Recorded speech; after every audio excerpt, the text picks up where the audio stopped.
आम ओडिशा रे 12 मासरे 13 पर्व ए देखुना जमती चिता लगी अमावास्या बा चितऊ अमावास्या से पर्व भितर गोटे अन्यतम। आज मु आपण मानक लगी चिता लगी अमावास्या स्पेशल बिना बिरी बिना चाउल रे गोटे मिनी चितऊ रेसिपी नहीं चली आसी। आशा करुच्ची भिडियोटी आपण मानक मध्य बहुत पसंद आसीबो। मु आज दुईटा स्टाइल चितऊ पिठा आपन को बनेई देखेबी। वीडियो स्किप न करी शेष पर्यंत निहाती देखंतु। नमस्कार, मु प्रज्ञा आपण मानक स्वागत करुच्ची प्रज्ञा होम किचन को। जमा भी लेट करवानी चलते देखा आज रेसिपी। और आज रेसिपी रही मिनी चितऊ। मिनी चितऊ बनवाई मुझे प्रथम किसी क्षीर गरम कर कहीं मुझे आपन को आज मुझे दुईटा स्टाइल चितऊ पिठा बनवाई। क्षीर ये भल भाव में गरम हो आसला मुझे किसी चीनी आड कर चाहिए गुड़ आड करें। चीनी आड कर सारापर लो फ्लेम रे मुझे क्षीर को किसी समय गरम कर नहीं। जेहेतु मुझे आज कही बिना बिरी बिना चाउल रे आम चितऊ पिठा बनवा तो से मुझे किसी सुजी नहीं। आज मुझे सुजी चितऊ पिठा बनैबी। ये मुझे 2 गिना सुजी नहीं सहित गोटे गिना मुझे मैदा नहीं। गोटे गिना मैदा नवापर मुझे अल्प किसी लुण नहीं सहित मुझे किसी खाइबा सोडा नहीं। आउ यार मेजरमेंट हूँ आपड़ जी मैदा देवे ताठू अधिक सुजी देवे बा जेतिकी सुजी देवे तार अधा मैदा देवे। यहाँ हूँ तार मेजरमेंट। से सबको दे सारापर हाल्का गरम पानी मुझे देती भल भाव में मिसई नहीं। ये देखिपुर मुझे सबको भल भाव में मिसई नहीं सारापर ये गोटे ग्राइंडिंग जार नहीं। आईठी से ग्राइंडिंग जार से सब मिश्रण को देकी मु भल भाव में गोटे पेस्ट बने नहीं। आपड़ ये देखिए जानीपर पूरा बहलिया पेस्ट हो माने पूरा प्योर पेस्ट हो जाए जमा भी खरदरा टाइप किसी रही। से पेस्ट को मु कवर घोड़े किसी समय माने 5 ରୁ 10 मिनिट रेस्ट पे छाड़ी देछि।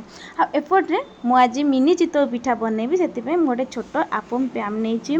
से पैन रे प्रथम मु किछि रिफाइन तेल देती। प्रथमटा जो मुझे बनई किसी तेल आड करी मुझे तेल आड करनी। आईटी आमर से बेटर टी रेस्ट रखार 5 ରୁ 10 मिनिट हो जाए। आपण मैंने देखिए जानीपे बेसी पानिया है कि बेसी बहलिया है माने मीडियम रे रही। ये मुझे देखे दूसरी बेटर टी कौपरी भाव अच्छी यहीपरी रही पिठा बहुत बढ़िया बनी थाए। आ जिते आम आपम पैमटी भल भाव में गरम हो सारी से अवस्था मुझे अल्प अल्प से पिठौ को देती। पिठौ को दबापर मु कवर घोड़े लो फ्लेम रे जिते माने पिठा दौरान माने से जो बेटर टी दौरान से समय आमर आपम पैम फ्लेमटा टिके लो कि रखिए माने गैस फ्लेम टिके लो ही रखिए। लो फ्लेम रे ताकू किछि समय सिझापी छाड़ीदेवे। जमा भी बेसी समय नहीं न था कम समय मध्य आमर पिठा गुड़ा बनिकी रेडी हो जाए। आ देखिए आपण मैंने जानीपार केते सुंदर देखा केते पिठाटी टिके साइज रे बड़ मध्य हो जाइए। बस पिठा तो आमर बनिकी रेडी हो गला। एबे मु ताकू सब प्लेट को काढ़ी नेबी। ये सेम टाइप आउ सब पिठा को मुझे बनई नेबी। आपण मानक मु जेहेतु कही आज मु 2टा स्टाइल पिठा बनईकी देखेबी। प्रथम स्टाइल माने आमर मिनी चितऊ बनिकी रेडी हो जाइए।